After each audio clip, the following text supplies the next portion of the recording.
Meus amigos e minhas amigas, bem-vindos ao canal do Instituto de Economia da UFRJ. Eu sou Ronaldo Vicário e esse é o Conversas sobre o Mundo Contemporâneo, uma mesa redonda de professores que debate o que está rolando no mundo hoje. Nesse programa de 65, nós vamos conversar com vocês sobre o que está acontecendo com aqueles governos de esquerda que chegaram ao poder na América Latina, numa segunda leva desses governos. E tomando como exemplo dois governos, são bastante importantes e bastante simbólicos, que é o governo do Gustavo Petro, na Colômbia, e o governo do Boric no Chile. Esses dois governos representaram muito quando chegaram ao poder, não só na Colômbia, que era a primeira vez que um governo de esquerda chegava ao poder, e no caso chileno, era o primeiro governo de esquerda depois de Salvador Allende, que chegava ao poder. Então havia uma grande expectativa. Esses governos estão enfrentando uma série de dificuldades, de problemas, e é exatamente sobre essa questão dessa chegada da esquerda no poder na América Latina que a gente vai conversar com vocês hoje, nesse Conversa sobre o Mundo Contemporâneo 65. Aqui nós temos com a nossa mesa tradicional Luiz Carlos Delorme Prado. Tudo bem, Pradinho? Bem, é um prazer estar aqui de novo, é, a- depois de tanto tempo, né? E hoje é um programa especial. Você vai depois até explicar, porque como o nosso pessoa fundamental aqui do nosso grupo, que é o Eduardo Pinto, hoje fará, durante um período de tempo, o último programa, porque ele está indo para uma função pública importante e que não seria compatível fazer com esse programa semanal, né? Então, nós vamos começar fazendo alguns comentários de conferência a isso e depois vamos entrar no tema. Não é isso, Bicalho? É isso aí, Pradinho. É isso aí. Hoje, Dudu tem uma comunicação importante, né, para fazer para não só para a gente, mas também com os seguidores, né, o pessoal que acompanha, que nos tem acompanhado nesses últimos 5 anos, né, 4 anos, né? Isso. Bastian, você está sem, está mutado. Não. Não, agora não. Agora não. Agora não. Vai lá, Bastianzinho, você. Tudo bem, Bastianho? Vamos lá. Nesse programa hoje, que é um programa importante, do Conversa sobre o Mundo Contemporâneo. Marcante. Mas para Dinho já antecipou.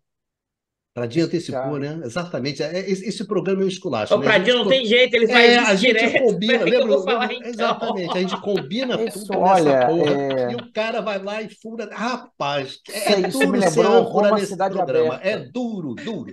Faz Isso, roteiro, faz isso o me diabo, aí lembrou o vem nosso Pradinho, primeiro pá, joga programa tudo. Puta que com pariu. Roma Cidade Aberta. Exatamente, exatamente. Que o Roubou o Dudu teu ia rolo, a falar, sua o Pradinho citação. falou antes. Olha só, depois de 65 programas, Então, o cara ainda faz. Não, Numazinho, vai lá, vai o Numa seguir o de- roteiro. Diga lá, Numa.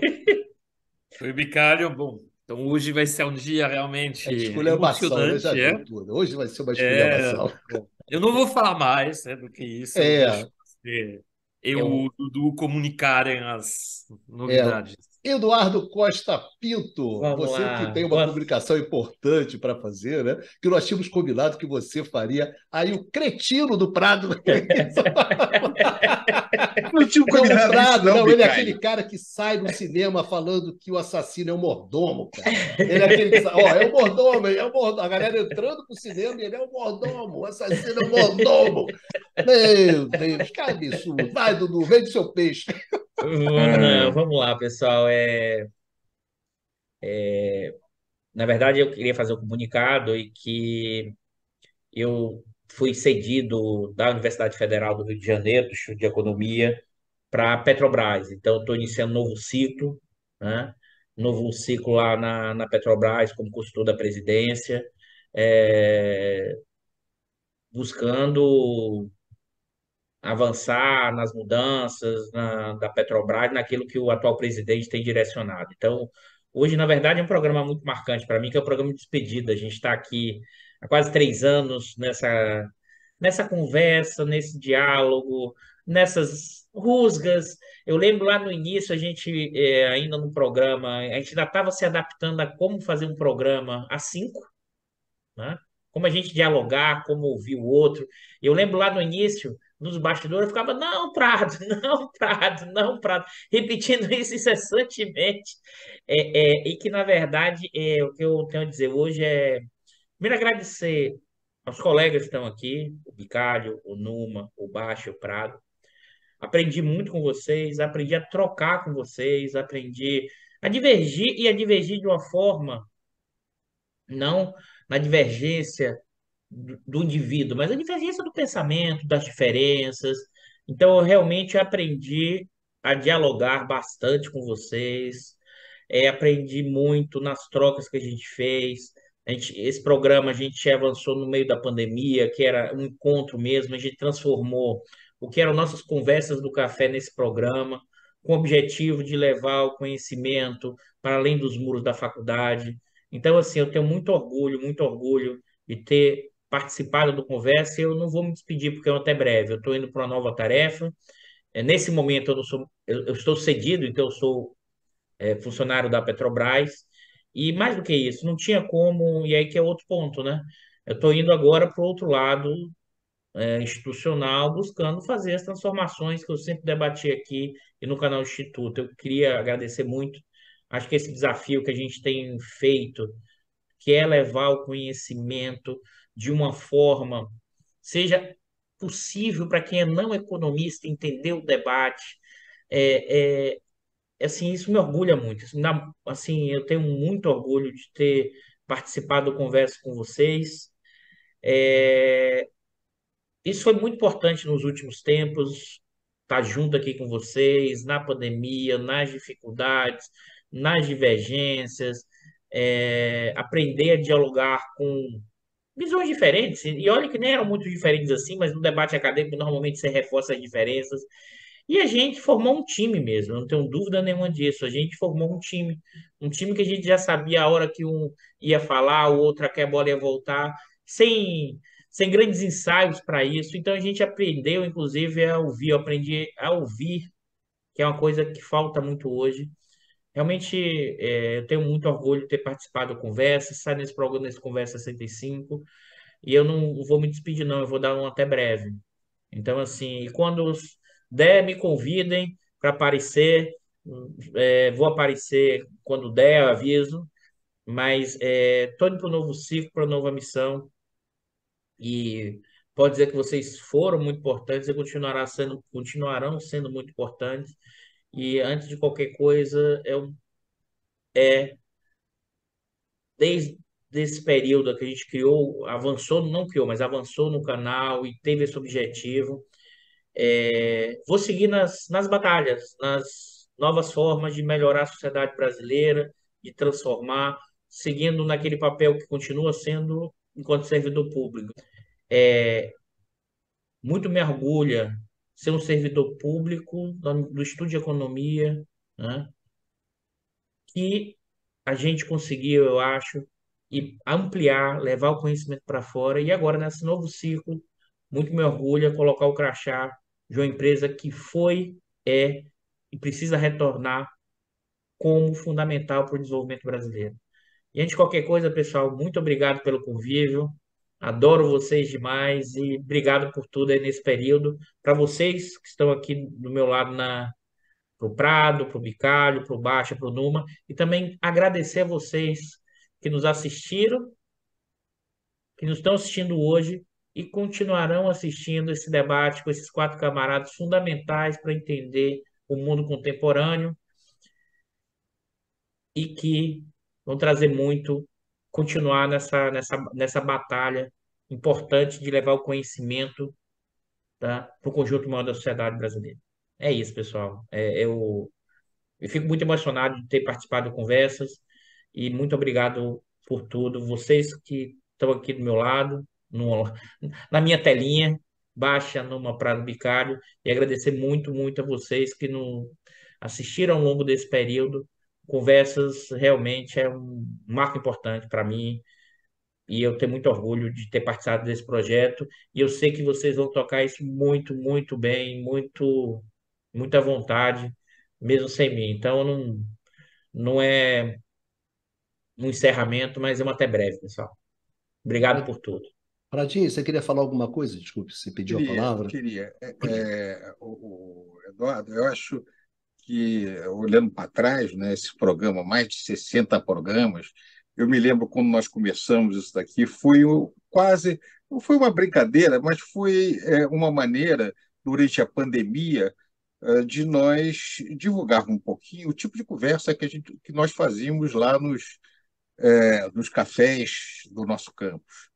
E eu me lembro que, quando nós começamos muito amarrados, né? Eu brincava que a gente fazia quase um jogral. Cada um falava uma coisa e não havia troca tão clara entre nós como nós fazíamos normalmente. Eu concordo com você que nós tivemos um grande aprendizado ao longo desse período, que foi justamente como fazer um tipo de debate que tem muito da nossa atividade da vida acadêmica, mas também é o suficiente, com a linguagem o suficiente aberta, para o público em geral. E você foi um pioneiro nisso quando você começou fazer um programa semanal, que foi o Diário da Crise, que depois foi tomando corpo. Isso também criou o precedente necessário, a experiência necessária para, quando nós resolvemos fazer isso aqui dentro, descobrirmos a nossa própria dinâmica, né? Eu tenho certeza que você vai ter um desempenho excelente, como sempre foi a sua trajetória acadêmica, na Petrobras, e como historiador econômico, eu lembro sempre que a Petrobras foi uma conquista do povo brasileiro. A Petrobras foi criada numa época em que os especialistas da área de petróleo diziam que não havia petróleo no Brasil. Foi uma luta, inclusive uma luta popular, para, contra a opinião geral, estabelecer uma empresa pública para esse fim. Hoje nós temos esse resultado, o papel fundamental dentro disso, o caminho também de buscar pesquisar petróleo em águas profundas. A participação do UFRJ foi muito importante dentro disso, através da COP, e de outras universidades. Então, essa relação da UFRJ e outras universidades públicas com o Estado brasileiro, com a sociedade brasileira, é muito importante. É importante que quem nos ouça saiba também que nós, como professores, não estamos indiferentes ao que ocorre fora dos muros da universidade. Ao contrário, nós pensamos, estudamos, procuramos refletir sobre o mundo, mas com o objetivo também de contribuir na sua transformação. Eu também vejo com muito orgulho sua trajetória e muito boa sorte nessa nova atividade. É isso, Dudu. Foi, foi um prazer, né, trabalhar com você nesses 4 anos aqui no Conversas, e às vezes também lá no Diário da Crise, né? Que a gente vai fazer uma despedida também, né? Exatamente lá na sexta-feira. E eu acho que desde o início a ideia foi essa, a ideia foi reunir um grupo de pessoas, montar uma mesa redonda. A referência era as mesas redondas de futebol mesmo, né, Baixa? Uma mesa redonda, fixa, com os participantes fixos, né? Não é um seminário, não é um debate, mas é um grupo de pessoas que cria uma banda, né? Uma banda que toca junto sempre. E conforme você vai tocando junto, você vai aprendendo a tocar melhor, etc. A gente vai descobrindo como cada um toca. Então eu vi isso aqui, eu conversa sempre com uma banda que a gente toca uma música que a gente gosta de tocar junto, e a gente toca. E tem gente que gosta de ouvir a gente. Bom, é isso aí. Dudu sai Eu agora para uma diria, carreira solo, né, momentânea, eu mas de diria, vez em quando, né, Bicalho. Dudu? De vez em quando o Dudu aparece aqui para tocar com a gente, né? Dá uma canja, né? Dá uma canja, toca com a gente um pouquinho, etc, etc, que é o que a gente gosta de fazer. Como a gente vê que tem pessoas, né, que gostam de acompanhar a gente, gostam desse tipo de debate que a gente faz, desse tipo de conversa que a gente tem, a gente vai continuar fazendo. É isso aí, Dudu. A gente só pode desejar para você uma boa sorte. agradecer pela tua presença, né, nesses quase 4 anos.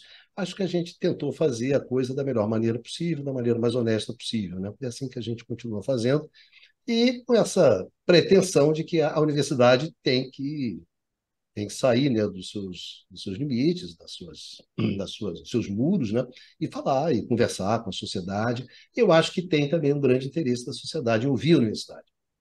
Eu acho que existe muito maior interesse da sociedade ouvir a universidade. Às vezes eu acho que da universidade falar para a sociedade, né? Então, acho que além das aulas, além dos artigos, dos livros, das orientações, de tudo que faz, né, que o pessoal faz, acharam que deve também, de vez em quando, separar um tempinho, né, para conversar com a sociedade, que eu acho que é um momento importante que a gente está vivendo, e isso é uma coisa bastante relevante. É isso aí, Dudu. Vai, vai com fé, que com fé não pode falhar, não é isso? O bom baiano, é isso aí, Dudu. Vai lá, Dudu, pode se despedir aí, Obrigado. suas últimas palavras aqui no Conversa, pelo menos Uma coisa. temporariamente. Bastazinha, quer falar alguma coisa? Isso, querido. Bom, é, obrigado, né? Parabéns e muito boa sorte nesse novo desafio. Você tá preparado, né? E Ah, falar também que é da nossa interação, que não é só, né? Nós não somos só um grupo de, digamos, de participantes de um programa, né? Não somos apenas colegas de uma mesma instituição, né? Nós somos amigos, né? São 5 amigos aqui, que debatem os temas contemporâneos, né? E que transportaram, na verdade, as conversas do cafezinho, né? Aqui para o canal do Instituto, né? E podendo exatamente oferecer isso, né? Essas reflexões para a sociedade, né? Para o público em geral. Tá? Então, quer dizer, e agora eu acho que, na verdade, de uns tempos para cá, a gente, inclusive, alcançou essa harmonia, nessa naturalidade que era como funcionava nas nossas conversas mesmo no cafezinho, né? Quer dizer, no começo, acho que o Luiz Carlos falou muito bem, a gente estava muito travado, né? Para a grande maioria de nós era um desafio novo, e a gente foi alcançando isso. E acho que também nisso, Dudu, você foi super importante, que você já tinha uma, uma experiência prévia com o Diário da Crise, né? E foi dando toques, né? Dando alguns toques na gente, acho que também foram muito importantes, além da troca super rica. Acho que isso que você também teve essa participação muito bacana, né? Para cada um de nós, dando sugestões e ajudando a gente a encontrar o formato que a gente alcançou, né? E aí, só para encerrar, Bicalho, eu tenho que é. falar. E pessoal, continuem assistindo mesmo, senão ele vai mascarar. Entendeu? Ele vai ficar. Se a nossa audiência despencar, ele vai ficar Era eu. insuportável, Bicalho. Ele vai ficar insuportável. É isso aí. Então, pessoal, dá uma força aí pra gente, entendeu? Numazinho, Numazinho, você quer falar alguma coisa ou você vai ser breve dessa vez? Não vou falar nada. É bom, eu vou preparar, enquanto numa das suas breves palavras, eu vou preparar meu jantar aqui. As breves palavras do Numa, né? É. Não, bom, vou ser breve, bom, como já falaram Esse os mentiroso. camaradas, Mas como ela vai falaram breve. os camaradas, Numa, o breve. Tá bom. aprendemos muito com o Dudu. Foi uma bela experiência, juntos, uma aventura, né? E, bom, eu só desejo o melhor para essa futura aventura que vai ser importante para o Dudu, para o país. E, bom, sabemos que ele fará o melhor, tal como ele melhorou nossas vidas, ele melhorará a vida do país. Bom. Então era isso. Faz Olha a isso comigo não, Norma. responsabilidade, Isso aí eu rapaz. choro, O cara Norma. Pelo jogou. amor de Deus, Norma. O cara jogou essa coisa europeia, né? O cara, nossa senhora. O cara botou a Pessoal, bola nas depois costas dessa eu dele. posso dizer o seguinte para eu encerrar, para eu Vou poder ir. fazer o Dudu chorar. Não, o Dudu Não, chora à depois toa, o dessa, Dudu chora à toa. depois dessa que eu posso dizer o seguinte, pessoal. eu vou honrar o compromisso que eu estou indo. Eu vou tentar o máximo possível realmente melhorar as condições da população brasileira. Isso vocês podem garantir. Se eu vou conseguir, eu não sei. Mas que eu vou tentar e honrar, eu vou sim contribuir com essa mudança. Então, assim, novamente, muito obrigado. E outra coisa, pessoal que está assistindo agora, hein? O programa vai começar agora. Escuta que esses camaradas vão falar sobre os desafios da esquerda, porque agora eu já não posso mais falar, porque eu estou lá dentro, nesse desafio aí, só que do lado do governo brasileiro da Petrobras, tá, pessoal? Tá bom. Sérgio Beijão. Duque, Amo beijaço. vocês, amo Vai lá. vocês. Ah, se for. Duduzinho. É isso aí, gente. Grande. Ó, as crianças crescem, Prado. As Pois crianças é assim. crescem, saem de A gente casa. cria, É elas isso. vão para o mundo, Vamos para o né? mundo. Isso. A gente cria filha Pois para o é, mundo, né, Prado? É isso. é para isso mesmo, tem que seguir a vida. Senhores, vamos lá então nos problemas, né? Nas dificuldades. Não vou falar em desafio, que já passou da fase do desafio, né? Todo mundo já está no poder. Que são os problemas que a esquerda tem enfrentado nessa volta ao poder, né? Nessa segunda, entre aspas, onda, né? Uma onda rosa, não vou chamar de uma onda rosa, como aconteceu lá nos anos 2000. Agora a esquerda volta ao poder, e sendo que o que é interessante aqui é que tanto Colômbia quanto a Colômbia quanto o Chile não estavam, né, naquela primeira onda, né? Se a gente pensar bem, agora com o Petro é a primeira vez que a Colômbia desembarca no governo de esquerda, e o Boric também no Chile, né? Porque a concertação era uma coisa meio sem vergonha, né? De falar que aquela ali era uma coisa meio complicada. Mas, enfim, e eram então dois governos muito simbólicos, né? Havia uma grande esperança, né? Além do mais, vieram no bojo de manifestações populares muito fortes, né? Tanto na Colômbia quanto no Chile, de enfrentamento de rua, porrada, uma coisa pesada. E quando chega, aí você está tendo uma série de problemas. Pradinho, quer Fazer uma começar? observação só, Não, Bicalha. pode falar, Baixa, O pode. Boric, o Boric, um ex-líder estudantil, e o Petro, que tinha sido guerrilheiro, né? Isso, do M19, Então, né? quer dizer, Exatamente, exatamente. Pradinho, quer Então, começar vamos lá. essa. Vamos descascar esse abacaxi para a galera, entendeu? Vamos lá. Eu acho que a gente tem que começar com o Chile. O Chile é muito simbólico na América do Sul, pela toda a sua trajetória, né?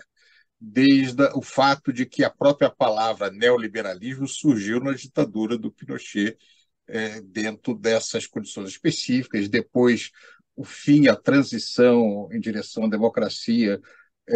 A esquerda, na verdade, ganhou antes, mas uma esquerda bem mais moderada do que a que se apresenta no governo do Boric. Prado, as Agora, reformas, rapidinho, as reformas liberais do setor elétrico começaram no Chile, antes da Inglaterra, de Thatcher e tudo mais. sim, o No Chile. Chile foi a grande experiência dos primeiros dos alunos de Chicago, lá do Milton Friedman, né? E o nome, isso que é interessante, embora o neoliberalismo remonte aos anos 20, o uso contemporâneo do neoliberalismo surgiu justamente no contexto do Chile. E depois é que ele toma, ele passa a ser conhecido internacionalmente, passa a ser usado como expressão dessa direita liberal, com uma agenda de reforma própria que caracteriza esse movimento na segunda metade do século XX e nesse início do século XXI.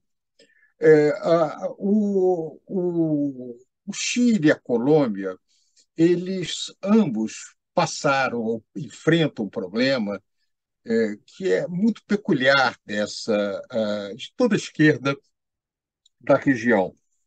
E no momento que você chega ao poder porque a situação anterior não estava boa, né? Você passava por uma crise. O caso do Chile, em especial, a reforma de Previdência foi um fracasso. A questão da universidade fazia com que o custo para a classe média pagar para a universidade era insuportável. O atendimento da saúde, com todos os problemas associados a isso. Ou seja, mesmo com alguma moderação depois do final do regime de Pinochet, o modelo chileno não mais respondia à população como os neoliberais das Américas diziam que tinha respondido, né? Era muito comum botar o Chile como grande exemplo de sucesso. E, na verdade, para efeito da população, a situação do Chile não se mostrava tão bem sucedida assim. No entanto, quando um governo de esquerda é eleito, ele passa a ter que enfrentar o seguinte dilema.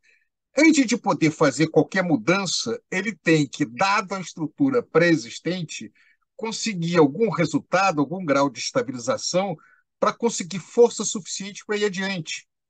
Ou seja, é uma situação particularmente contraditória. É, a- o- essa dificuldade de estabilizar um sistema que já vem com muitos problemas para tentar mudá-lo. O segundo aspecto é que é uma confusão muito grande, até da própria esquerda, de que chegar ao governo não quer dizer chegar ao poder.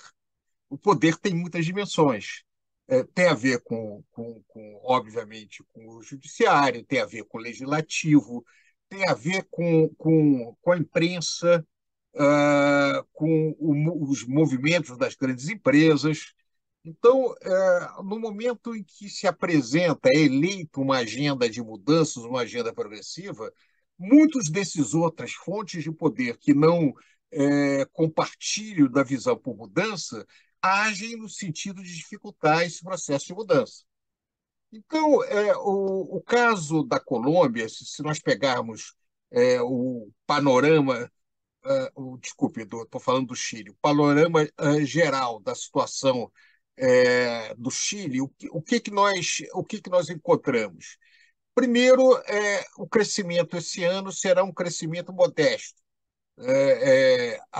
O governo do Chile está enfrentando uma inflação alta, que, aliás, tem a ver com a situação mundial, tal como todos os outros países da região estão enfrentando. O Chile depende para uma série de produtos de importação, como outros países da região também. A resposta a essa questão inflacionária tem sido feita com a taxa de juros para os padrões chilenos elevada. O Chile ainda não conseguiu resultados, é, não conseguiu, e não era possível nesse período de tempo, superar os problemas todos que se colocavam para o governo anterior. Então, essa ideia um pouco mágica de que, pura e simplesmente, muda o governo e todos os problemas seriam resolvidos, realmente não se coloca. Então, há pouco tempo, o Poder 360 fez uma matéria falando que a rejeição do Gabriel Boric chega a 60%. Agora, é interessante quando você verifica também todos os outros governos anteriores, o Piñera, o Boric e a Bachelet, desculpe, a Piñera e a Bachelet, que são os governos anteriores, o Piñera é um governo conservador que foi imediatamente anterior ao do Boric, e a Bachelet anterior a eles, todos eles, depois de mais ou menos um ano de governo, tinham um grau de aprovação muito similar a que tem atual o Boric. Por exemplo, o Piñera, em 2018, ele estava com 37% de aprovação, o Boric tem 35%, e a Bachelet com 34%.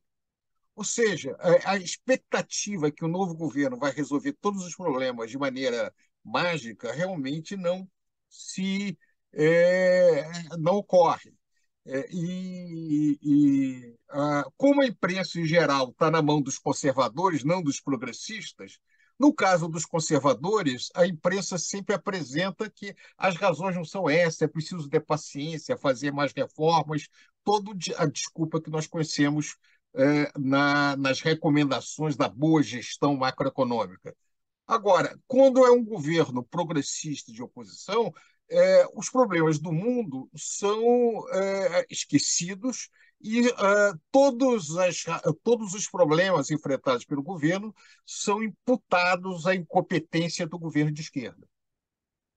o caso do Chile, isso é muito claro. Agora, mais recentemente, uma das coisas mais preocupantes foi a incapacidade do governo do Chile de aprovar até a discussão da reforma tributária pelo Congresso. Isso foi rejeitado há pouco tempo, porque a base do modelo do Boric era mudar a estrutura tributária do Chile para uma estrutura tributária de muito progressiva, ou seja, muito regressiva. Quem paga mais ganha menos, para a progressiva, ou seja, os ricos contribuíram mais para o financiamento do Estado. Então, cada um dos pontos dele tem sido bloqueado. A Constituição chilena foi rejeitada. As razões são complexas, não é aqui o nosso objetivo discutir as razões da rejeição pela população da Constituição chilena, mas agora quem ganhou para fazer a Constituição é a direita, inclusive um segmento da direita bastante extremado. Então, afinal de contas, qual é a Constituição que o povo chileno quer? Então, isso é um desafio complicado. Você explicar problemas complexos para uma população tão diversificada é um dos desafios que a esquerda tem no mundo contemporâneo. No caso da Colômbia, a situação é um pouco diferente, porque no caso da Colômbia, vai ter um crescimento econômico um pouco maior. A Colômbia é uma economia, a terceira economia, o terceiro PIB da América do Sul. Também tem problemas históricos muito complicados, mas ele teve um crescimento sólido em 2022, e se prevê um crescimento também razoável agora em 2023. Mas a inflação na Colômbia ainda está maior do que a inflação no Chile. A Colômbia enfrenta todas as dificuldades da conjuntura internacional, dos efeitos da guerra da Ucrânia, que o Chile enfrenta. E, tal como no Chile, a imprensa colombiana é uma imprensa profundamente conservadora. A Colômbia, além disso, pela sua posição geográfica e a sua proximidade com os Estados Unidos, também um espaço onde o pensamento conservador e movimentos conservadores são muito poderosos, muito fortes. A Colômbia é uma fronteira entre a América do Sul e a América Central. Com tudo que Nove tem. bases, não tem, Prado? 9 bases americanas lá na Colômbia. Isso, tem bases americanas, tem forças armadas extremamente conservadoras, aliás, forças armadas muito equipadas em função. E tem, obviamente, ainda o problema da pacificação com a guerrilha, essa coisa tão complicada como como esses setores. Tem a relação entre a Amazônia e a parte andina, a fronteira da Amazônia com o Brasil extremamente complicada, com problemas de tráfico de drogas, com todas as questões ligadas a isso, né? Uma tradição de um papel muito complicado dos grandes cartéis de droga, né? Que, embora eles forem parte desmantelados, a questão ainda é uma questão muito importante dentro da Colômbia. Aliás, a questão de criminalidade tem sido importante também no Chile, porque a criminalidade vem aumentando, e o governo do Gabriel Boric tem sido acusado de ser a causa desse aumento de criminalidade, aquela coisa em geral que a esquerda seria fraca para reprimir o crime, etc. Então, portanto, o desafio da esquerda é que ela chega ao poder com muita expectativa, mas sua capacidade de entregar depende de uma série de fatores. Então, Bicalho, para terminar, o bom governo da esquerda depende de várias condições externas e depende de tempo para entregar resultado. E esse tempo é que muitas vezes você não consegue alcançar, dado as resistências domésticas e as respostas a um governo mais progressista das forças conservadoras da região. Obrigado, Prado. Bastianzinho, você queria fazer um comentário sobre isso,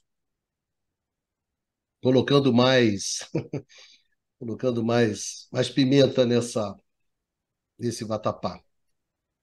Eu acho que um ponto a destacar é que é verdade que os governos de esquerda na Colômbia e no Chile têm enfrentado dificuldades, né, como o Luiz Carlos já bem adiantou. Agora, é interessante observar também, está super no noticiário, está uma coisa recente, o processo de impeachment que tinha sido aberto contra o presidente do Equador, Guillermo Lasso, e que ele respondeu a isso usando de um expediente que está na Constituição equatoriana, chamada Morte Cruzada, em que, na verdade, são convocadas novas eleições para o legislativo, né, e também para presidente. Quer dizer, ele dissolve, em princípio, o mandato dele é interrompido, mas ele também dissolve o parlamento. E por que eu estou falando isso? Porque Guillermo Lasso, diferentemente do caso do Boric e do Gustavo Petro, é um político de direita ou centro-direita. Tá? E tirando um início, né, que foi considerado muito promissor, nos primeiros 100 dias, ele desde então tem enfrentado muitas dificuldades, né, econômicas e também políticas, né? Na verdade, o nome dele foi encontrado, fazia parte lá, foi citado, o nome dele foi citado naqueles Pandora Papers, né? O que significaria então que sugeriria que ele é, escondeu, né, propriedades no exterior, quer dizer, não teria sido respondido de maneira correta o seu imposto de renda, enfim, quer dizer, isso foi um detonador da crise, mas também há aspectos econômicos, tá? E a dificuldade de dar respostas econômicas por parte do governo dele. Então, quer dizer, é observar que governantes eleitos nos últimos 2 anos, seja a direita, seja a esquerda, têm enfrentado dificuldades na região. Tá? Quer dizer, há algo. Pode pensar também na Argentina, que já faz um pouco mais de tempo, tem eleições presidenciais esse ano. A gente falou sobre a Argentina faz uns 2 ou 3 programas, tá? Mas é o fato de os países da região, os governos da região, independentemente da sua orientação política, estarem tendo dificuldades para dar respostas aos desafios econômicos colocados. Agora, pensando mais na questão da esquerda em si, um cenário que acho que preocupante, é pensar que algumas dessas vitórias desse último biênio, ou enfim, desse último ciclo, de partidos de esquerda, que levaram alguns a sugerir que haveria uma nova onda rosa, né, que foi o termo utilizado para aquela série de vitórias de partidos de esquerda no começo do século XXI, né, no começo dos 2000, tá, que isso poderia estar se repetindo agora.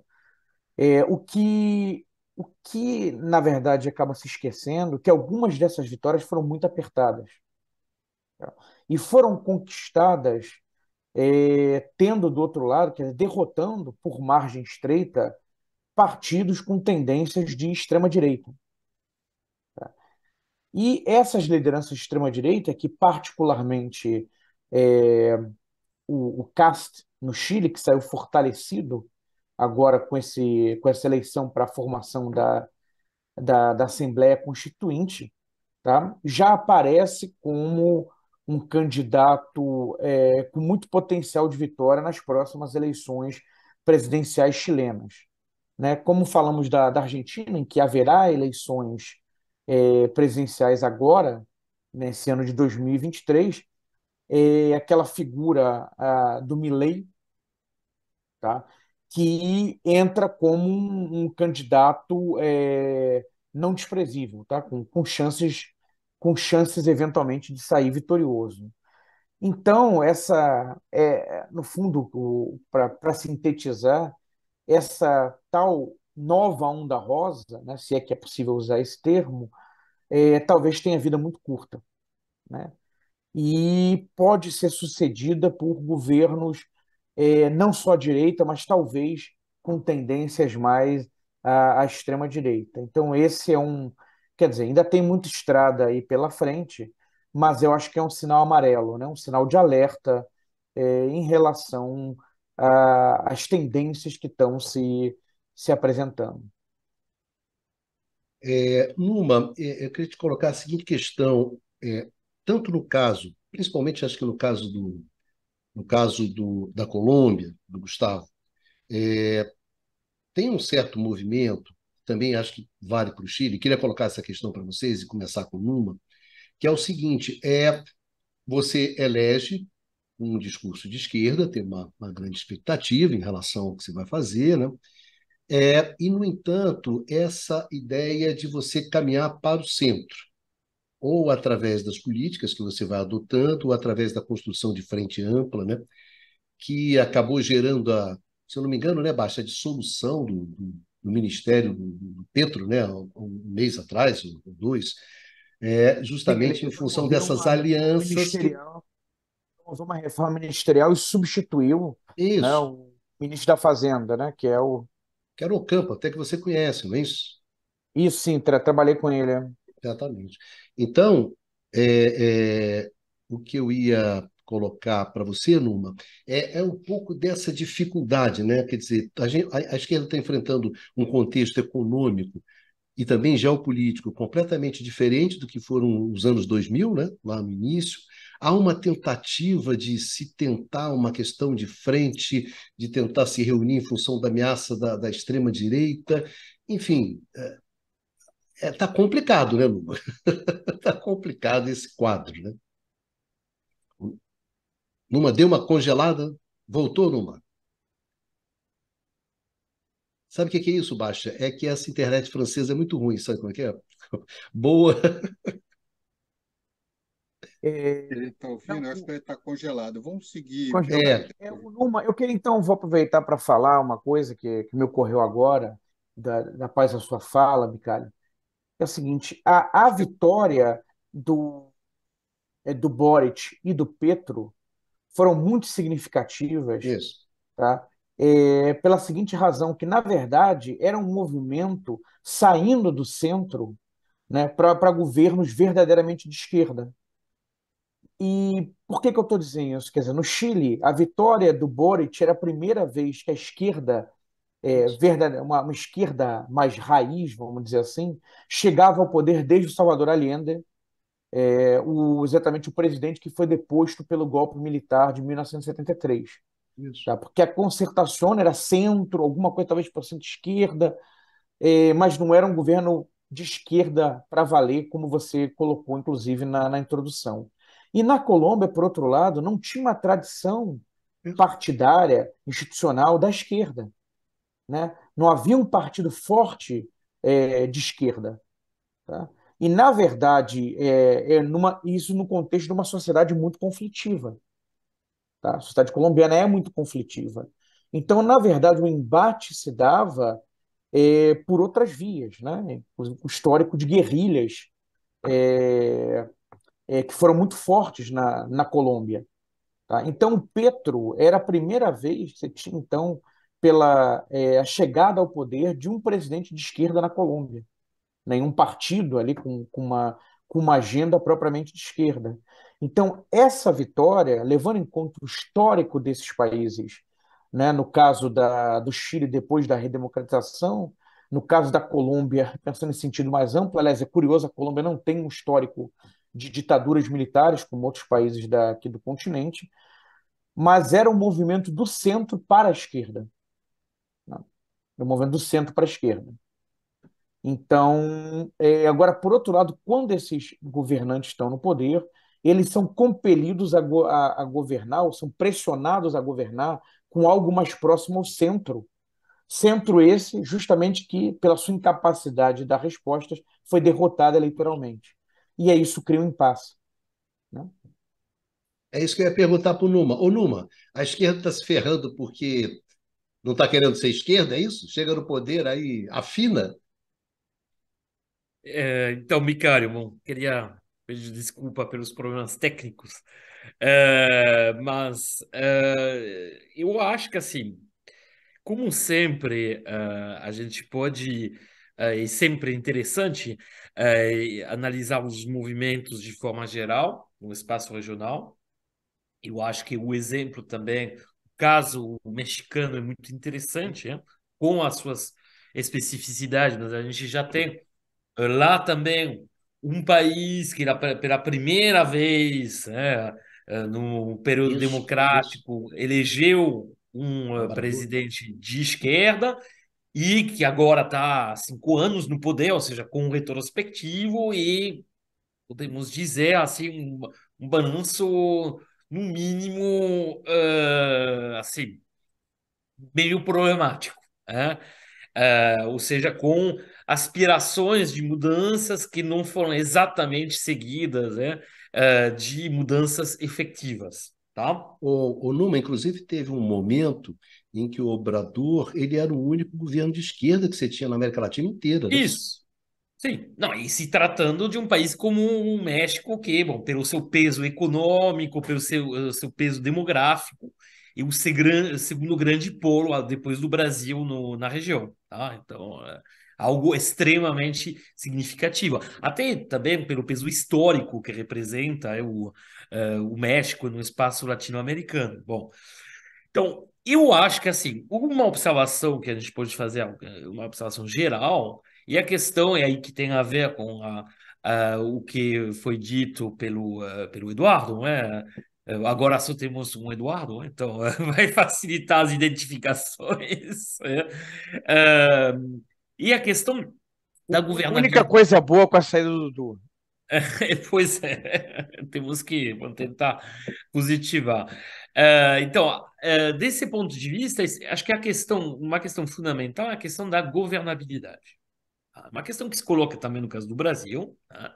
E o fato que você tem vitórias, né, incontestáveis, né, que foram conseguidas pelo Obrador, pelo Petro, pelo Boric nas urnas, e pelo Lula mais recentemente aí nas urnas.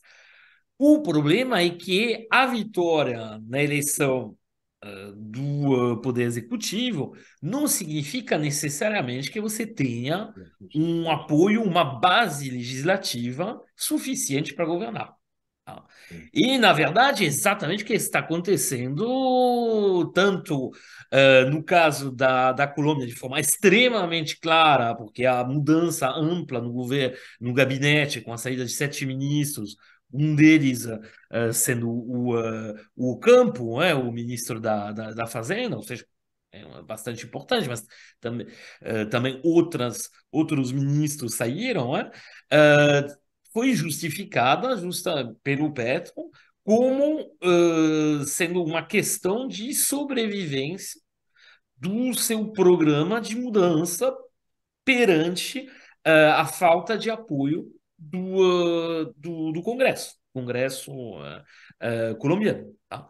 Da mesma forma, a gente vê o Boric estar enfrentando uma dificuldade na renovação, frente à renovação da Assembleia Constitucional, não o legislativo, mas enfim, é uma forma como o grande carro de chefe do Boric foi chegar na onda da contestação contra justamente a Constituição existente, com a ideia de mudar essa Constituição, com a ideia de promover uma Constituição muito mais progressista, e no ano assim a composição original da Assembleia constitui assim, constitutiva, de mudança da Constituição, era muito orientada para a esquerda e muito progressista, com a presença importante de líderes das diferentes comunidades que até então eram muito pouco representadas no poder, assim, no poder chileno. Tudo isso foi meio que varido pela votação desse ano, que foi vencida pela extrema-direita. Tá? Então a gente vê que não há uma base legislativa, não há uma base fácil para governar. E algo que a gente observa também no Brasil. No Brasil, você tem uma coalizão importante de partidos, vamos dizer, que vão do centro-direita até a esquerda. Bom, e não é fácil acontentar todo mundo. Tá? E, em particular, quando você tem uma coalizão, realmente a aplicação de políticas fundamentalmente de esquerda, que sejam tão ambiciosas o quanto tinha sido, pelo menos, vislumbrado durante as campanhas eleitorais, que seja no caso do López Obrador, no caso do Petro, no caso do Boric, ou até no caso do Lula, é quase impossível. Tá? Então, a questão é de saber como administrar isso. Nesse sentido, o Brasil tem um passado, né, uma experiência, no caso do Lula, que assim leva a pensar, ser razoavelmente otimista, eu diria. O Petro não tem essa vivência. Não tem, como foi sublinhado de novo pelo Eduardo, é uma novidade. Tá? Então, como administrar isso? Daí, essa impressão que as coisas estão, de fato, sendo muito difíceis, essa impressão que os programas ambiciosos originais não são exatamente seguidos de políticas tão ambiciosas, mas eu acho que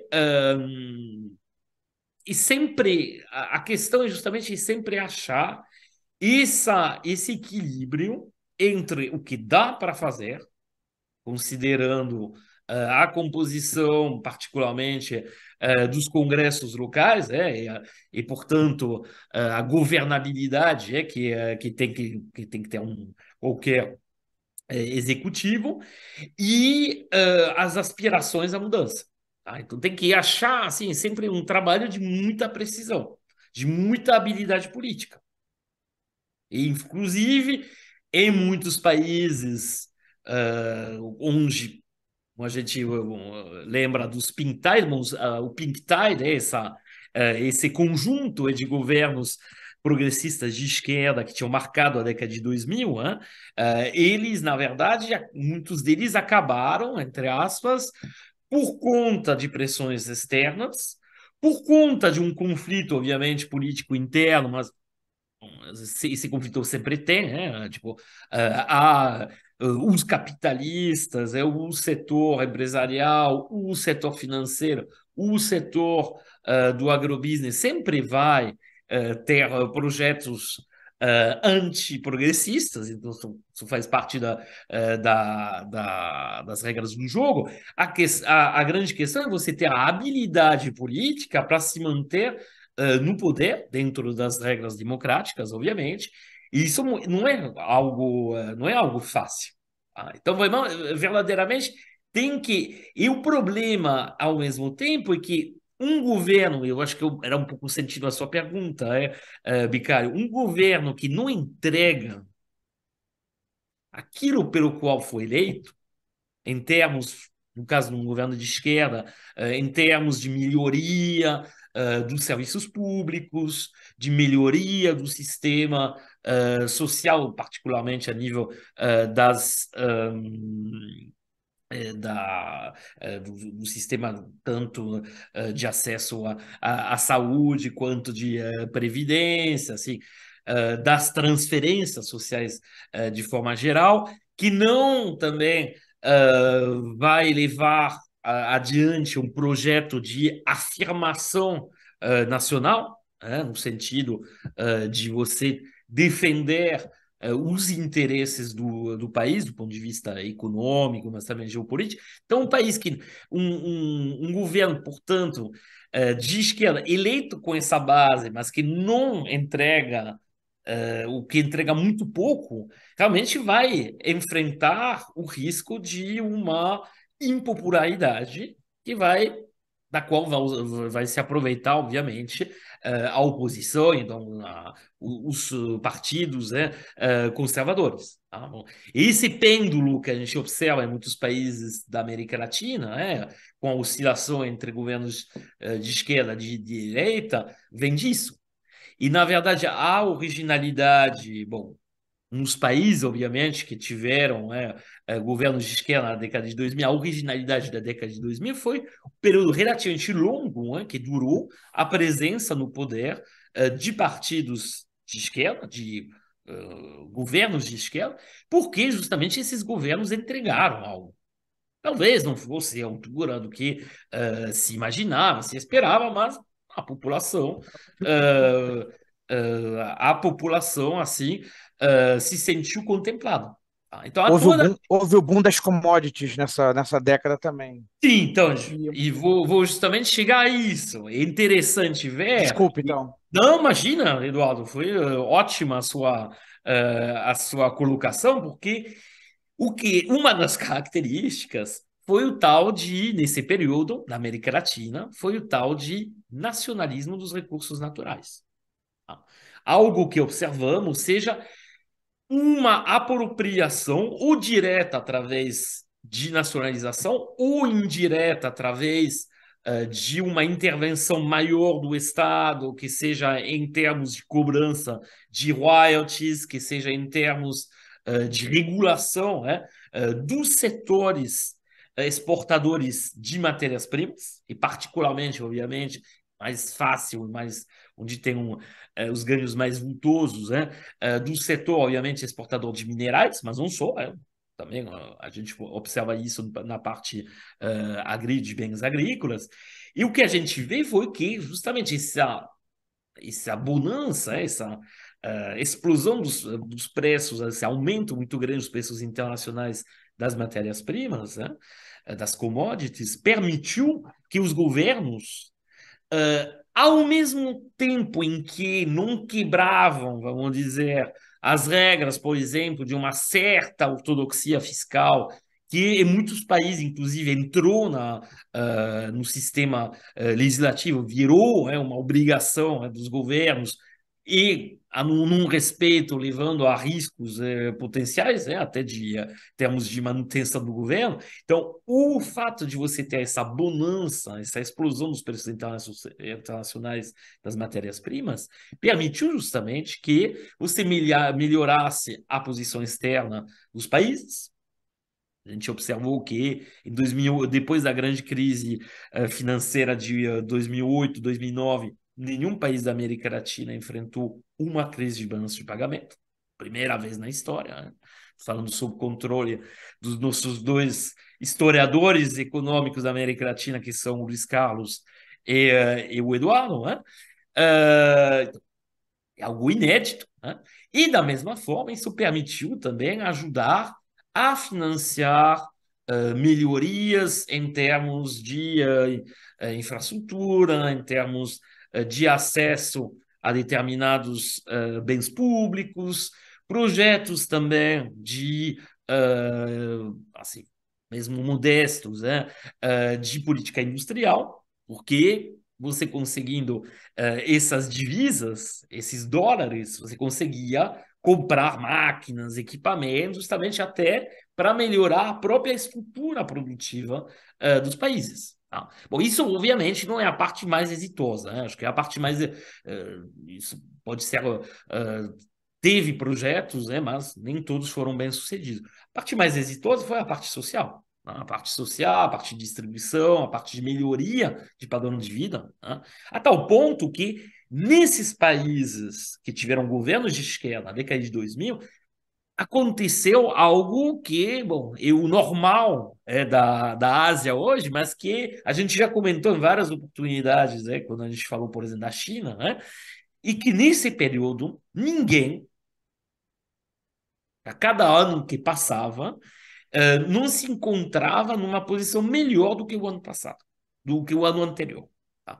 Mesmo se pode ter havido assim, um grau de avanço menor do que em países da Ásia, porque simplesmente a taxa de crescimento econômico foi menor, mesmo assim, a situação de boa parte, a quase totalidade da população, melhorou muito com a erradicação da extrema pobreza, ou quase erradicação da extrema pobreza, com taxas de acesso a serviços públicos, educação, saúde, etc., que até então nunca tinham sido atingidos. É interessante observar que, quando teve um refluxo, quando a onda do conservadorismo ganhou a região e que o México aí passou a ser um bastião da esquerda, aí, pelo contrário, os indicadores sociais pioraram extremamente, houve aumento da desigualdade na distribuição de renda. Então, a gente tem o que explica por que também voltam depois os governos de esquerda. O ponto, então, encerrando essa fala meio longa, é que os governos têm que entregar do ponto de vista econômico, do ponto de vista social. E, nesse sentido, alguns índices de retomada justamente do nacionalismo dos recursos naturais apareceram. Olhem o que aconteceu no lítio, na questão do lítio. O México criou no início do ano, uma companhia, enfim, na verdade, no ano passado foi decidido, mas agora está concretizado, uma companhia nacional do lítio. O Boric anunciou a criação de uma companhia nacional do lítio.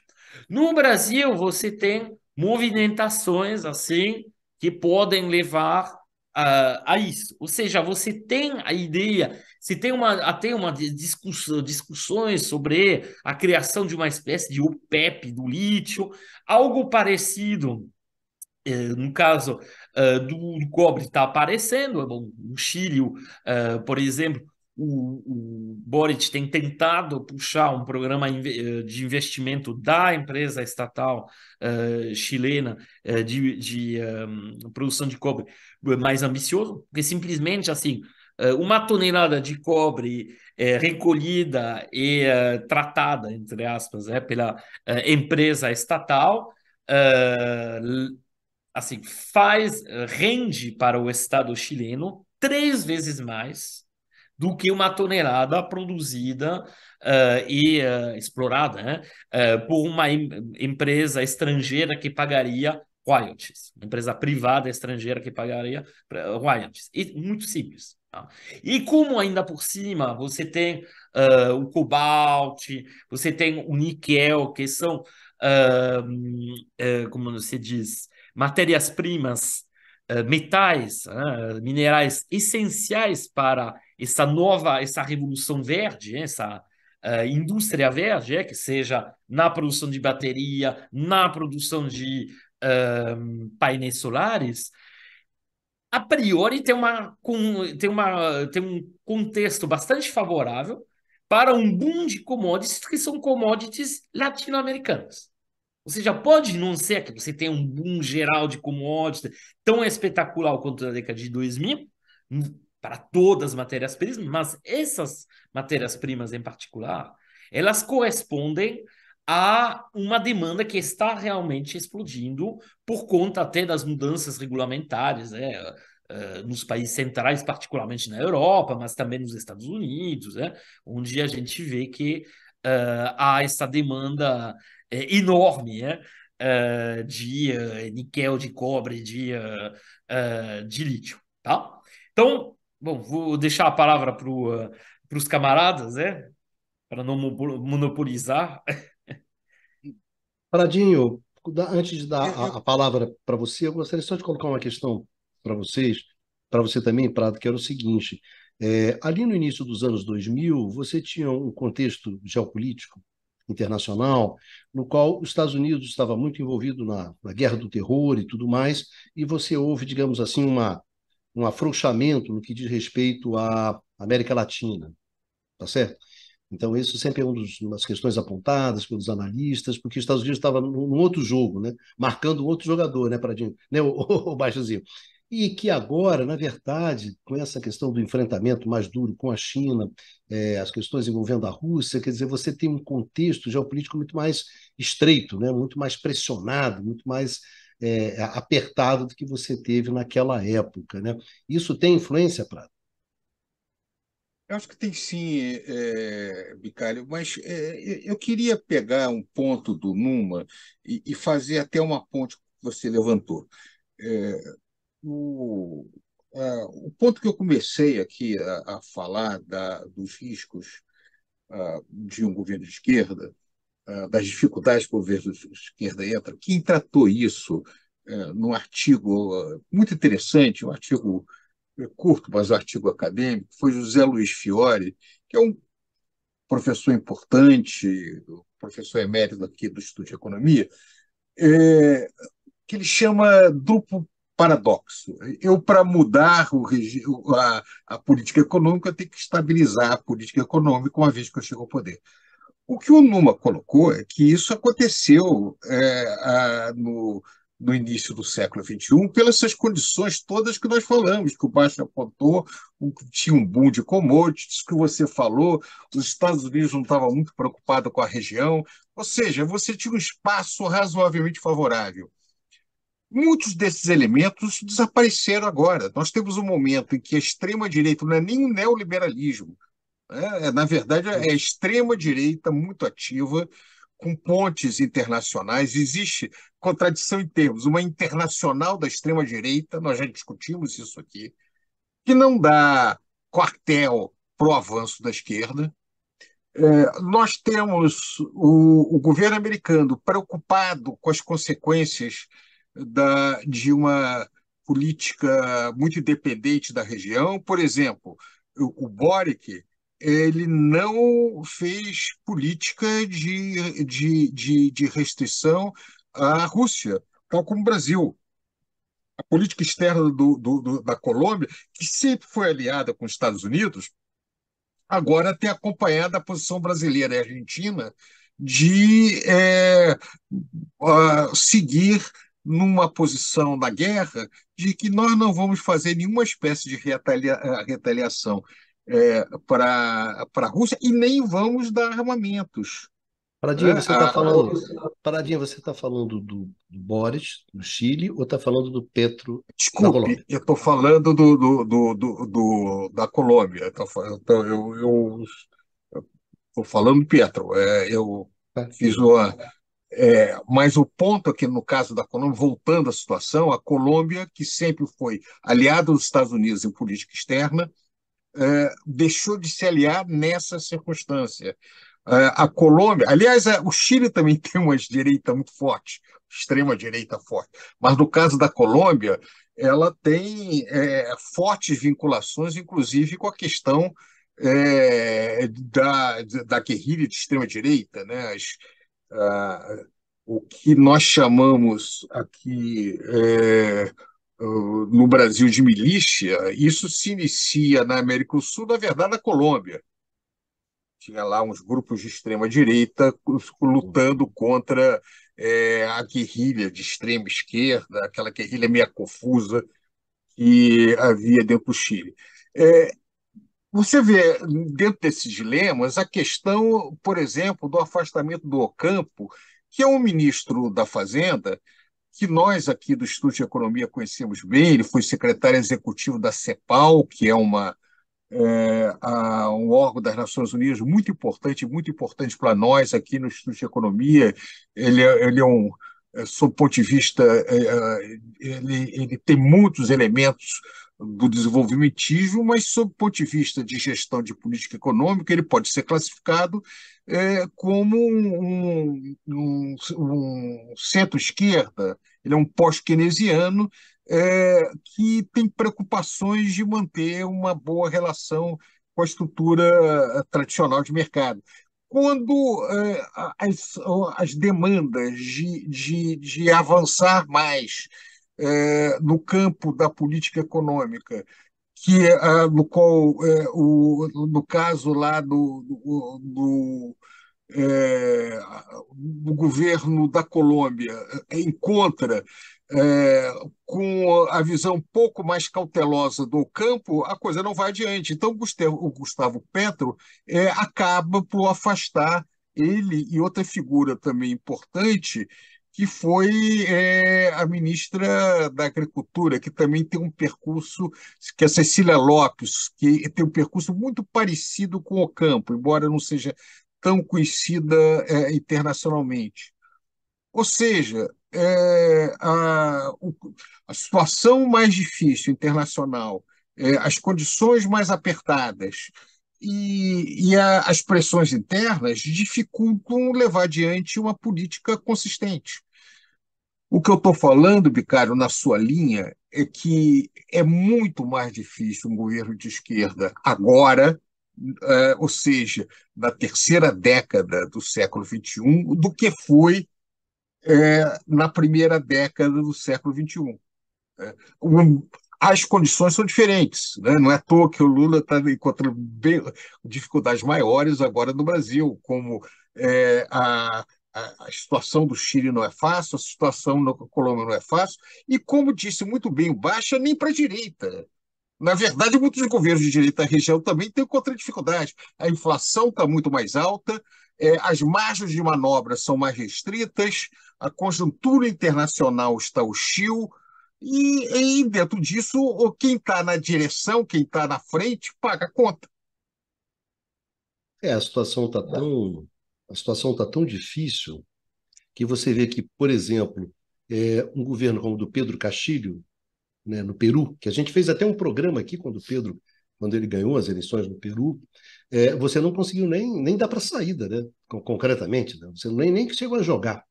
Então, porque realmente o quadro está muito difícil, né? Está preso, Castilho. Não, quer dizer, cá para nós, né, de acordo com aquele programa, é mais um presidente do Peru que está preso, né? Tem uma longa, só veio a se somar. Porque eu me lembro que naquele programa, inclusive, uma dessas E o questões era essa, né? Alan Garcia cometeu, né, Todos, o ato dramático de Fujimori, suicidar para não ser preso, para não né? ser preso, todos. Então, o Pedro Castilho só veio se somar a uma lista grande que você tem no caso peruano. Então, eu acho que essa é uma das questões que eu acho que são mais relevantes quando a gente olha essa questão da América Latina. Uma mudança muito forte do contexto em relação aos anos 2000, né? Um contexto hoje econômico, geopolítico. Não se esqueça, saindo da pandemia, né? Ainda tivemos pandemia, ainda tivemos tudo isso, enfim, muito duro, o que está se tornando um desafio muito grande para os governos de esquerda. E o que eu me pergunto é qual vai ser o espaço dentro dessa radicalização para terminar o programa aqui, já encaminhando para o final. Hoje foi um programa especial, né, com a despedida do grande Costa Pinto, então a gente acabou se estendendo mais aqui. Mas a pergunta que eu queria colocar para terminar para vocês, e na verdade é muito claro para mim que esse tema vai ser um tema que vai voltar em outros programas, né? Não tem como fugir, quer dizer, essa vai ser a questão latino-americana colocada muito forte, que exatamente que você tem esse contexto que é muito mais duro, muito mais desfavorável. Por outro lado, você tem um crescimento, como o Baixa chamou a atenção, né? Não se trata agora de derrotar aqueles governos neoliberais, né, que vinham ali se escorrendo dos anos 90, mas agora é a extrema-direita. Então, é essa questão que acontece. Qual vai ser o peso concreto? A pergunta é bastante objetiva. Qual vai ser o peso do fracasso da esquerda nessa segunda leva? Quer dizer, a América Latina vai caminhar para a extrema-direita? Vai voltar para o centro? Quer dizer, o que a gente vem crescendo é a extrema-direita. O fracasso da esquerda, ou que é de um governo Lula, do que é do governo Boric, ou do governo Petro, ou do governo Fernandes, ou do Obrador, se você quiser, que o Numa colocou na roda, do Pedro Castilho, enfim, isso vai levar a uma radicalização, leva a extrema-direita ao poder na América Latina? Depois de uma onda rosa, sei lá, uma onda negra, uma onda faixa. É isso, quem começa? Olha, Pradinho, você que é um historiador. deixa eu pegar um negócio. Primeiro, eu acho que você já está dando de barato que os governos de esquerda todos vão fracassar. Isso não é tão claro para mim, porque Não, não muitos estou falando governos que de vai direita fracassar, só estou colocando como cenário. eles também estão no mesmo contexto. O que eu acho que a análise que nós estamos fazendo é o seguinte: o mar não está para peixe para ninguém, nem para a esquerda, nem para a direita, porque a gestão, as condições da América do Sul, nós estamos falando da América do Sul, estão extremamente difíceis. Então, a possibilidade de você ter um desempenho notável na região, eu sou muito cético no curto prazo. Isso não quer dizer que você possa ter alguns resultados positivos em algumas áreas, política social, atender algumas demandas. Agora, que os governos vão entregar menos do que se esperava, eu acho que isso vai ocorrer porque os governos não operam no vácuo, eles operam em determinadas circunstâncias. Existem limites impostos pelas circunstâncias. Então, é, a- vamos analisar o clima internacional que está acontecendo. Você teve a pandemia, sai da pandemia até a guerra da Ucrânia. Fora disso, você tem as extremas dificuldades das políticas públicas nos países industriais avançados que estão dificultando muito a vida da periferia. A taxa de juros mais elevadas, políticas protecionistas, as sanções decorrentes da guerra da Ucrânia, nesse contexto todo. Você tem a instabilidade americana e a sua ansiedade com referência ao crescimento da China.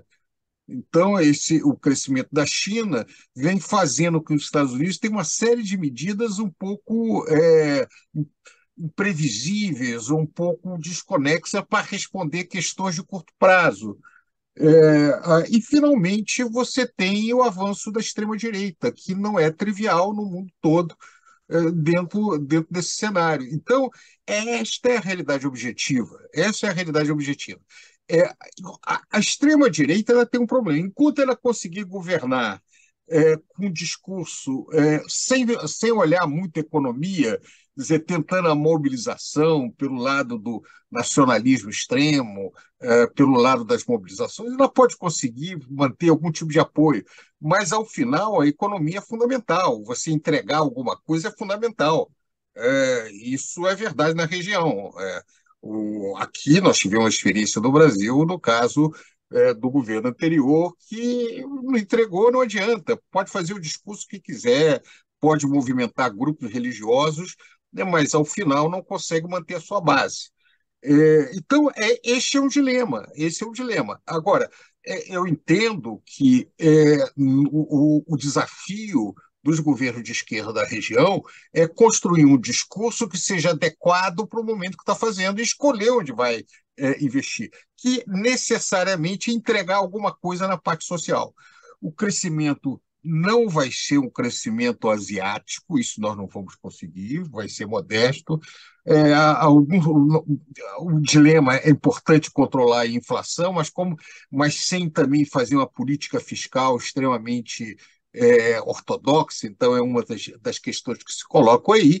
E a questão de ter uma política externa mais flexível é fundamental para a sobrevivência da nossa independência a médio e longo prazo. Quer dizer, nessa disputa aí entre China e os Estados Unidos, a América do Sul vai ter que navegar no meio desse conflito, não tem muito jeito. Ela não pode nem bater de frente com os Estados Unidos, porque vai ser atropelada, e é uma loucura abandonar o potencial de crescimento com uma Ásia muito mais dinâmica. Então, essa é a realidade também da região. Então, o que eu acho, Micali, é que nós temos que acompanhar de perto essas mudanças e tentar ver quais estão sendo as respostas criativas. Eu ainda acho que vai ter muita oscilação, vai cair governos à esquerda e vai cair governos à direita, até o cenário ficar um pouco mais claro adiante. Valeu, brigadão, Pradinho. Valeu, Prado. Valeu mesmo. Obrigado. Bastanzinho, seus comentários finais. O que que vai dar isso? Eu vou aproveitar o gancho do Luiz Carlos. Eu acho que talvez o mais provável, quer dizer, não é um exercício de futurologia, é que tenhamos uma dança das cadeiras, né? Quer dizer, é, Concordo, concordo, mas onde você tem governos de esquerda, a direita pode ganhar nas próximas eleições, teria um potencial para ganhar, né? E aí, onde há candidatos fortes de extrema-direita, haveria esse risco da extrema-direita chegar ao poder. Acho que o Chile é um caso claro disso, né? Você tem um candidato forte de extrema-direita, que é o Cast, né? E onde você tem hoje governos de direita, quer dizer, surge uma oportunidade para que governos de esquerda, quer dizer, candidatos de esquerda saiam vencedores nas próximas eleições. Mas nesse sentido, e eu falei do risco da onda rosa ser curta, né, é porque na onda rosa, esses governos, no período da primeira década dos 2000, esses governos de esquerda se reelegeram, né? Que os governos, candidatos de esquerda que chegaram ao poder, se reelegeram, depois até em alguns casos fizeram o sucessor. Isso é menos provável, né? O que me parece mais provável é justamente a instabilidade. E aí, sobre a instabilidade, chama a atenção que, a despeito de alguns elementos similares, a gente está falando de países que têm estruturas produtivas distintas, né? Países que têm estruturas de sistemas de seguridade social, de amparo à população mais vulnerável, também diferentes, alguns muito pouco desenvolvidos, outros um pouco melhores. São países com políticas macroeconômicas distintas, regimes macroeconômicos distintos. Então, chama muita atenção, novamente, o fato de que, apesar dessas diferenças, a gente tem em comum as dificuldades que quase todos os governos, pelo menos, né, para não cravar todos, aqui na região têm enfrentado, tá? E dificuldades que têm tido, portanto, de tocar as suas reformas independentemente da direção que para onde apontam, né? Quer dizer, é um momento bastante turbulento aqui na região. E a minha última consideração é que a gente não explorou no programa de hoje, faremos isso certamente em um programa futuro, concordo inteiramente com o Luiz Carlos que esse tema voltará, né? É, é inescapável que ele retorne, mas justamente o peso da disputa geopolítica entre China e Estados Unidos nesse contexto, né? Eu tinha comentado lá do caso do Equador. O Equador acabou de renunciar a uma nova renegociação de dívida com o FMI porque se acertou com os chineses, tá? Quer dizer, há uma presença crescente da China na esfera, principalmente produtiva, mas também financeira aqui na região. E é algo que tem chamado a atenção dos norte-americanos, né? Algo que tem chamado a atenção e preocupado os norte-americanos. Então, o futuro da região também passa por essa disputa entre China e Estados Unidos, que deve pautar, na verdade, as próximas décadas. Falou. Brigadinho, Basta. Numa, suas considerações finais. Para onde é que isso vai? Se vai, né? Se vai. Bom, bom, só para complementar as falas dos camaradas, eu acho que, como a gente tentou colocar hoje, vai primeiro o que vai decidir do futuro, de fato, depende dos governos, dos próprios governos, depende do que eles vão estar capazes, esses governos de esquerda, de colocar em termos de política, do quão eles vão conseguir, assim, garantir em relação às promessas que foram feitas, em relação às aspirações, né, que surgiram, né, quando foram eleitos, né? E isso, de fato, vai levar certamente a resultados das situações muito contrastadas, né, no espaço latino-americano. Até porque, como foi, acabou de ser enfatizado pelo Eduardo, temos situações diferentes entre os países, né? Tanto em termos de estrutura econômica, quanto em termos até de estrutura do campo político, né? Mas eu acho que eu gostaria de tecer só algumas observações, né, complementares, né? A primeira tem a ver, de fato, com a questão já para retomar o gancho do Eduardo, com a questão geopolítica. Tá? De fato, a região a América Latina como um todo, né? É uma região de grande disputa de influência geopolítica e geoeconômica. A gente já comentou isso em programas anteriores, comentaremos certamente em outros programas, né?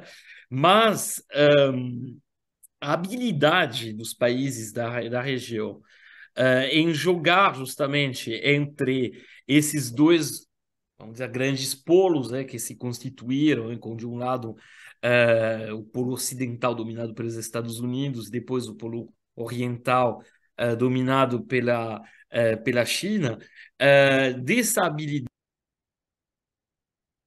Essa habilidade vai depender justamente parte do êxito das políticas econômicas, particularmente de inserção internacional. Como a gente já sublinhou, a questão das matérias-primas é absolutamente fundamental na região.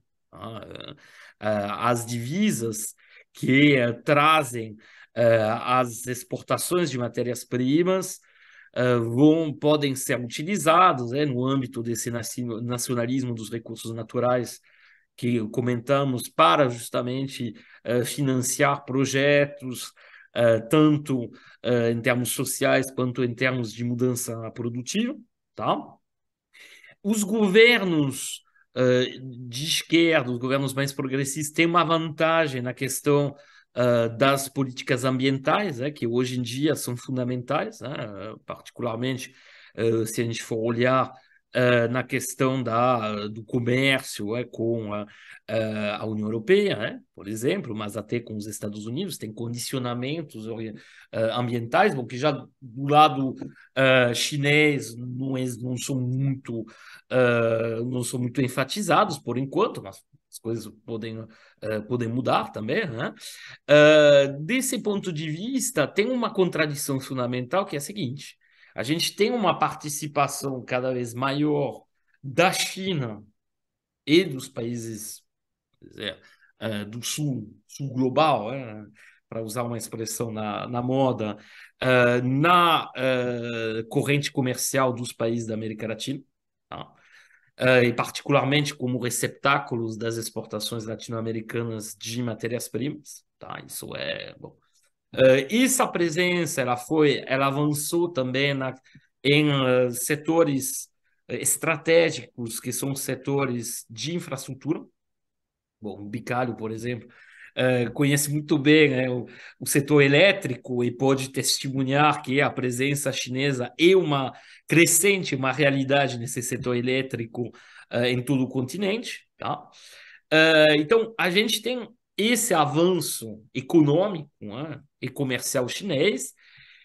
Por enquanto, não é muito acompanhado do ponto de vista geopolítico, de uma grande influência direta, mas a gente vê que dentro do DNA da esquerda latino-americana, particularmente, vamos dizer, da esquerda da América do Sul, porque o caso do México já é um pouco mais pela proximidade com os Estados Unidos, acho que fica com as mãos mais atadas. No caso da América do Sul, você tem um projeto multilateral, encarnado pelos BRICS, mas também por múltiplas iniciativas nesse sul global, que tenta contrabalancear a influência tradicional geopolítica dos Estados Unidos. Tá? E, como a gente já falou, em outras oportunidades, uma espécie de não alinhamento light, leve, dos países da região poderia trazer muitos frutos, tá? Beneficiando ao mesmo tempo de uma relação estável, com os Estados Unidos, mas também desse aumento, desse crescimento da influência chinesa. Tá? Então, isso eu acho que é um ponto realmente que a gente poderia discutir passando muito tempo, a gente voltará a essa questão. Depois, em termos de, voltando à questão mais interna, depois de ter olhado a parte externa, a gente tem já indicadores dos erros que não podem ser cometidos. Até por conta do que aconteceu no início da década de 2010, onde alguns países, bom, você tem governos de esquerda que deixaram de entregar o que tinham prometido, onde particularmente assim os temas da responsabilidade fiscal começou a tomar muito peso nas decisões de políticas econômicas, com simplesmente consequência de ter um baixo crescimento, a ter recessões econômicas, e aí pioras na parte social, pioras na parte distributiva e, obviamente, um recuo do apoio popular. Ora, os governos de esquerda no espaço latino-americano, eles dependem do apoio popular. Tá? Não é...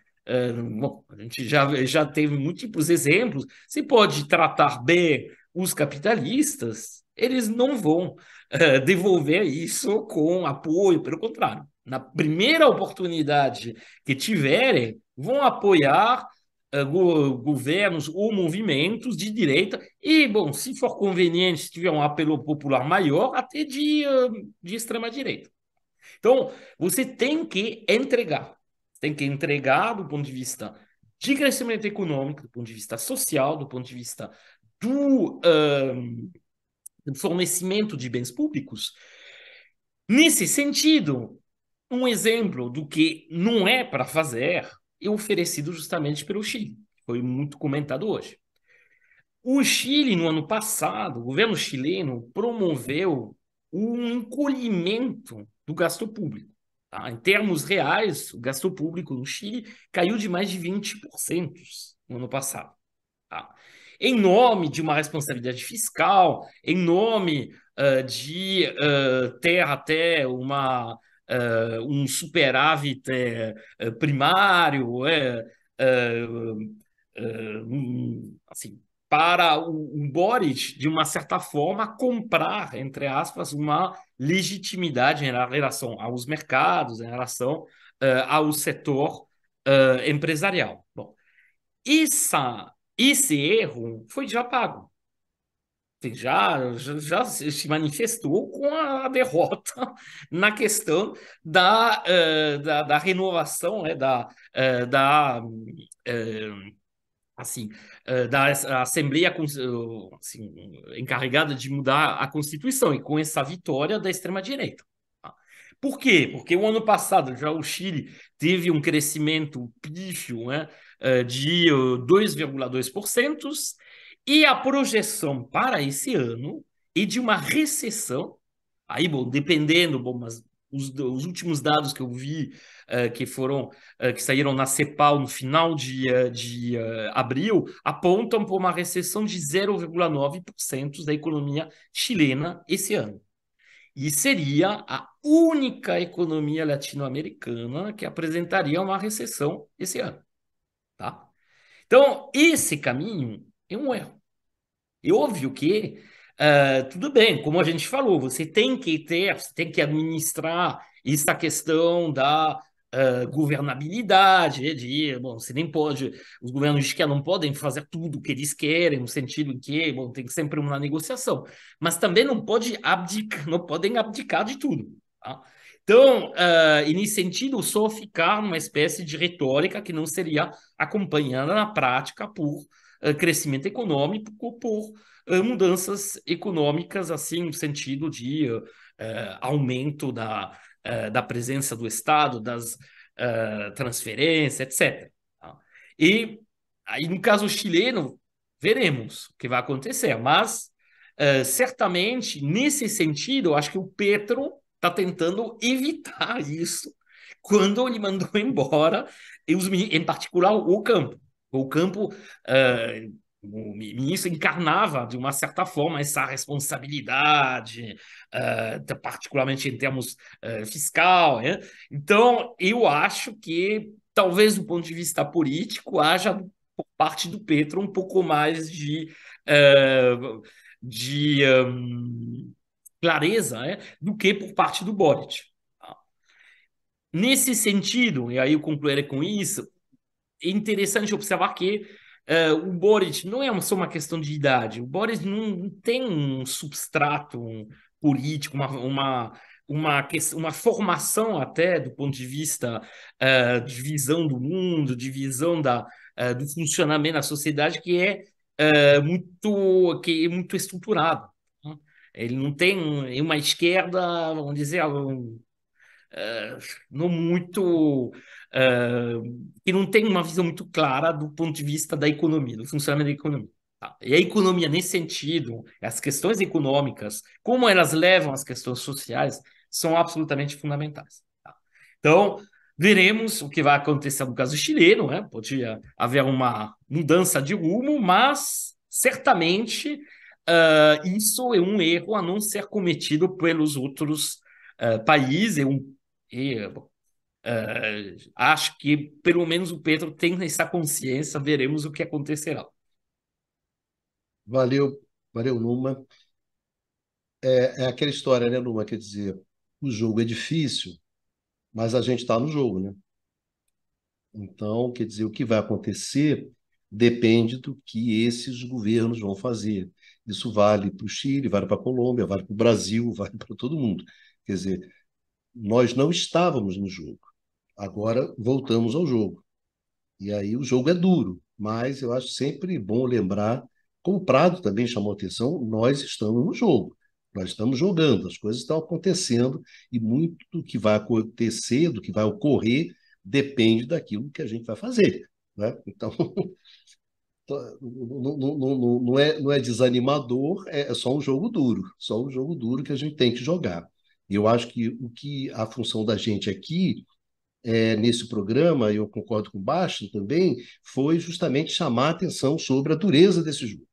Né? De não ter ilusão nenhuma sobre o quanto é duro esse jogo. E é um jogo, como disse Pradinho, vamos acompanhar, né, Prado? Estamos aí É acompanhando mesmo. e tentando E trazer aquela para o coisa, pessoal. se não entregar, vai rodar. Se não entregar, vai rodar. Isso aí é óbvio, é curto e grosso. Essa é a mensagem do programa, né? Se não entregar, vai rodar, cara. É. Não vai rodar pouco, não. Vai E, rodar e, muito. e, e o fato é que não vai dar para entregar tudo. O problema é que tem que entregar. E eu concordo com o Numa, a questão econômica e social é o coração do É. que tem que ser entregue, né? Esse é exatamente o ponto. É isso. Bom, meus amigos, minhas amigas, a todos vocês que nos acompanharam até aqui nesse programa especial, né? No programa onde o Dudu despediu do time, né? Da banda, né? Exatamente. E então acabou sendo um programa bastante. Estendemos mais no tempo. Então, queria agradecer muito a vocês todas, a vocês todos que nos acompanharam até aqui. E a gente se encontra num próximo conversas, né, sobre o mundo contemporâneo aqui no canal do Instituto de Economia da UFRJ. Então, vida que segue e se cuidem, né? Porque são tempos duros, difíceis, mas é o tempo que nos coube viver, não é isso, Pradinho? Estamos aí, né? Mesmo. É o famoso tô na área, se me derrubar é pênalti. O resto é isso. Beijão para todos e todas.